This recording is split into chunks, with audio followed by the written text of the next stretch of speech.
सर्वसामान्यांच्या हक्काचा आवाज जागर जनस्थान। पांझरा नदी पात्रात जलपर्णी मोठ्या प्रमाणावर साठल्याने नदीकाठच्या नागरिकांचा आरोग्याचा प्रश्न निर्माण झालाय।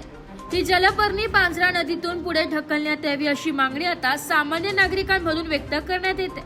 या जलपर्णीमुळे देवपूर भागातील एकविरा देवी मंदिर परिसरात डासांची संख्या वाढल्याने नागरिक त्रस्त झाले। डासांचा प्रादुर्भाव फक्त वैयक्तिक त्रासापुरता न राहता तर संपूर्ण आरोग्य यंत्रणेवर परिणाम करणारा ठरतो।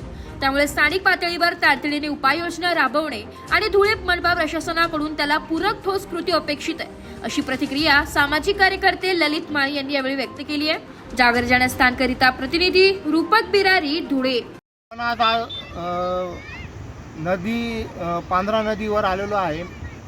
एकविरा देवी पासून म्हणजेच मोठ्या पुलापासून तर प्रभात नगर बिलाटीपर्यंत हा जो पूर्ण पाण्याचा जो काही भाग आहे हा सर्व जलपर्णीच्या विळख्यात आलेला आहे। या जलपर्णीमुळे या ठिकाणी इतके मोठे समस्या निर्माण झालेली आहे की अक्षरशः डास, किडे आणि याच्यापासून पूर्ण आजूबाजूच्या लोकांना अक्षरशः श्वास घ्यायला सुद्धा प्रॉब्लेम होतो, ऑक्सिजनाची गट झालेली आहे। तर हे जे पाणकणीस आहे या पाणकणीसमुळे भरपूर ज्या काही समस्या झालेल्या, आजूबाजूचे लोक इथून कचरा टाकतात, पाण्याचा वेग पूर्ण मंदावलेला आहे। म्हणजे जे काही घाण पाणी शहरातलं येतं नाल्यातनं किंवा गटारींमधनं ते पाणी इथं सर्व थांबलं गेलेलं आहे।